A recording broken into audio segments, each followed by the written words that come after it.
जय श्री सूर्याय नमः भक्तों। रविवार के दिन सूर्य देव का व्रत किया जाता है। रविवार के दिन यह व्रत कथा जरूर सुननी चाहिए, क्योंकि इससे सुनने से आपकी मनोकामनाएं पूर्ण होती हैं। सूर्य देव की व्रत कथा सुनने से पहले व्रत की विधि मैं आपको बताती हूँ कि कैसे व्रत की विधि आप निभा सकते हो। सूर्य देव का व्रत 1 वर्ष या 30 रविवारों तक, या फिर आप चाहें तो 12 रविवार भी कर सकते हैं। रविवार को सूर्योदय में बिस्तर से उठकर शौच व स्नान आदि करके स्वच्छ लाल रंग के वस्त्र पहने। उसके बाद घर के किसी पवित्र स्थान पर भगवान सूर्य की सोने की मूर्ति या कोई चित्र स्थापित करें। इसके बाद विधि विधान से पुष्प आदि से भगवान सूर्य का पूजन करें। पूजन के बाद व्रत कथा सुने। उसके बाद सूर्य भगवान का स्मरण करते हुए ओम घृणी सूर्याय नमः इस मंत्र का 12, 5 या 3 माला का जप करें। जप के बाद शुद्ध जल, चंदन, अक्षत, लाल फूल और दूब से सूर्य को अर्घ्य दें। सात्विक भोजन व फलाहार करें। भोजन में गेहूं की रोटी, दलिया, दूध, दही, घी और चीनी खाएं। रविवार के दिन नमक नहीं खाएं।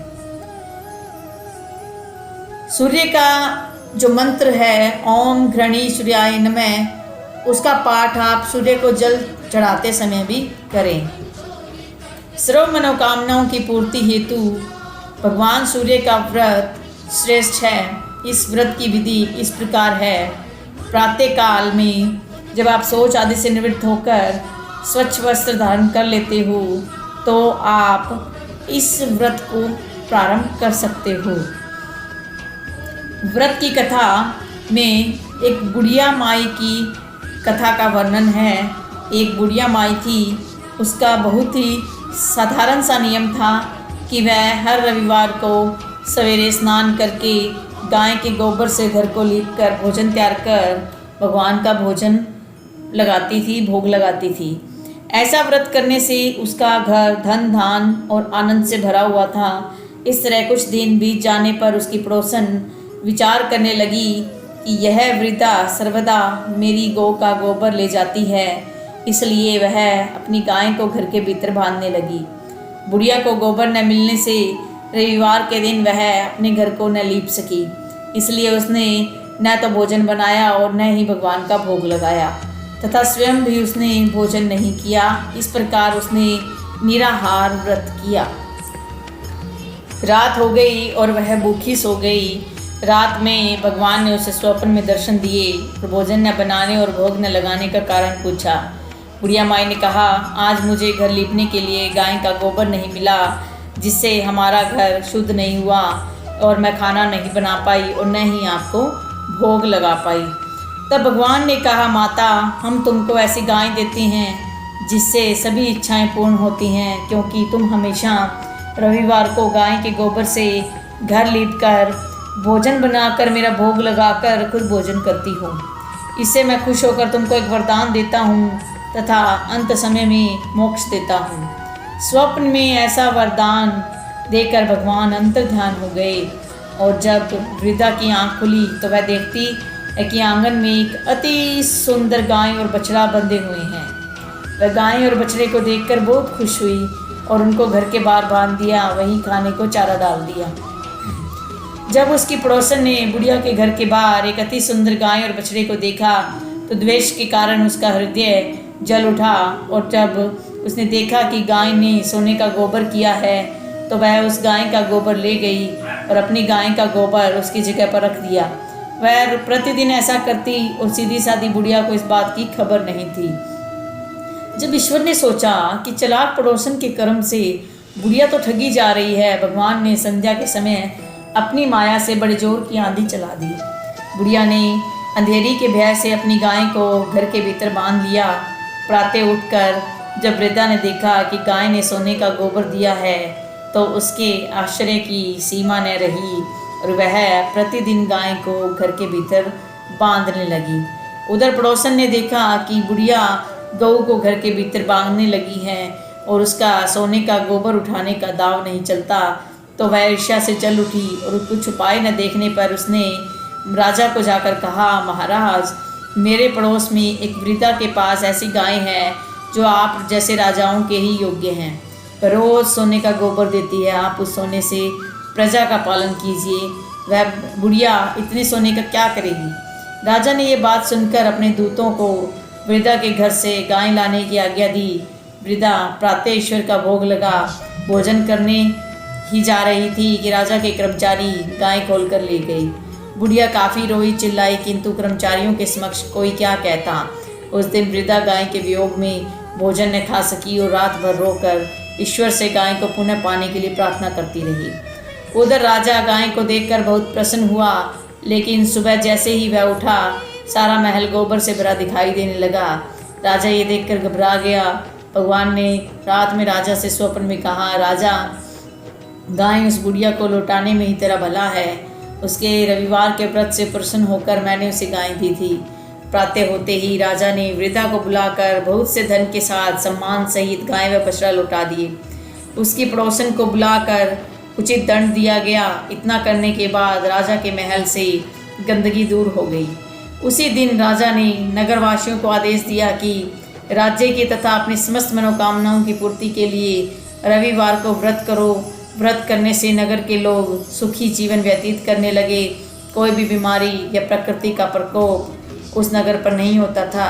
सारी प्रजा सुख से रहने लगी। तो जिस प्रकार से बुढ़िया माई को और प्रजा को सुख अनुभव हुआ, प्राप्त हुआ, उसी प्रकार रविवार का व्रत करने से आप भी अपने जीवन में सुख समृद्धि लेकर आएंगे। कोई भी व्रत जो होता है वो बिना उद्यापन के पूर्ण नहीं होता। तो इस व्रत कथा के साथ साथ मैं उद्यापन, पूजा सामग्री और विधि भी आपको बताती हूँ कि जब आप ये व्रत पूर्ण कर लेंगे तो आप इसका अच्छे से उद्यापन भी कर सकें। रविवार व्रत के उद्यापन के लिए सूर्य देव की मूर्ति, प्रतिमा या तस्वीर, लकड़ी की चौकी, लाल कपड़ा, कमल का फूल, कलश, अक्षत, दिया बाती, गंगा जल, लाल चंदन, गुड़, लाल वस्त्र, जनेऊ, रोली, पंचामृत, पान का पत्ता, सुपारी, लौंग, इलायची, नारियल, फल, कपूर, हवन सामग्री, घी, आम की लकड़ी और भोग के लिए खीर, ये इसकी विशेष सामग्री है जिसका आपको प्रयोग करना है। रविवार के व्रत के उद्यापन की विधि इस प्रकार से है कि वैदिक मंत्रों के साथ इसका उद्यापन किया जाता है।